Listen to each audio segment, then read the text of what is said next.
Māja ar atsevišķām istabām, katram silti saklāta guļasvieta un katram savu bļodiņu. Pie tādas mājvietas tagad pirms ziemas tikuši Salacgrīvas novada Svētciem, Ķiršu ielas bezsaimnieku kaķi. Mājas klaiņojošiem kaķiem jau var teikt, ka nav nekas jauns.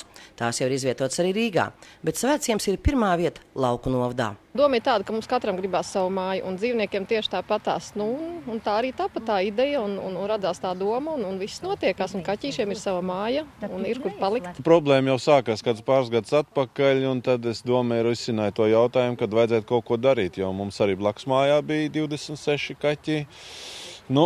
Pagrabi tik postīti un tā tālāk. Kaķiši plēš, bet tad jautājumu nāca doma pretī, un mēs risinājām to jautājumu.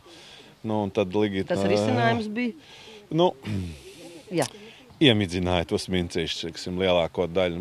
Un tad Ligita nāca priekšim, kad vajadzētu to māju kaut kur vietot. Un tad es nācu pie meitenēm, sarunājām un tādām vietiem minčiem.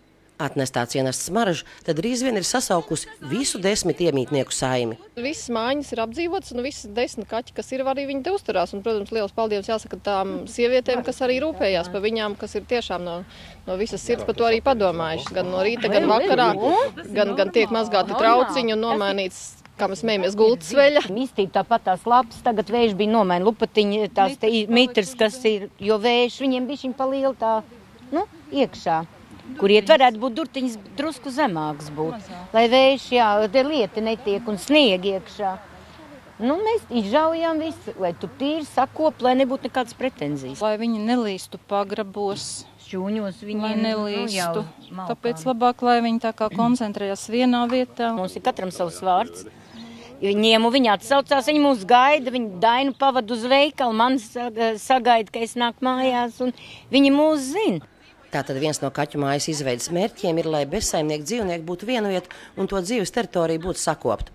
Bet Svētciemā kaķu mājas izveidē ir vēl viens mērķis, proti pieradināt klaidonīšus nebaidīties, lai varētu veikt to sterilizāciju. Galvenais jau ir tā sterilizācija, lai varētu izķert un nevairoties vienkārši tie kaķi. Šeit ir lielākā daļa, var teikt, gan arī visi jau ir nosterilizēti.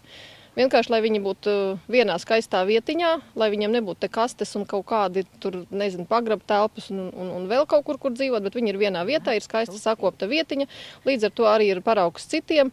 Un galvenais jau arī varbūt, ka tiem bērniem un arī tie, kas nemīl tos dzīvniekus, lai viņi saprot, ka viņiem ir sava vieta un sava māja, un kad, varbūt pieradīs ar laiku, un tā ideja būs pat ļoti laba. Tagad Salacgrīvas novada dzīvnieku aizsardzības biedrība sāk uz ziedojumu vākšanu, lai līdzīgas kaķu mājas ierīkot arī pašā Salacgrīvā un citu vietu novadā.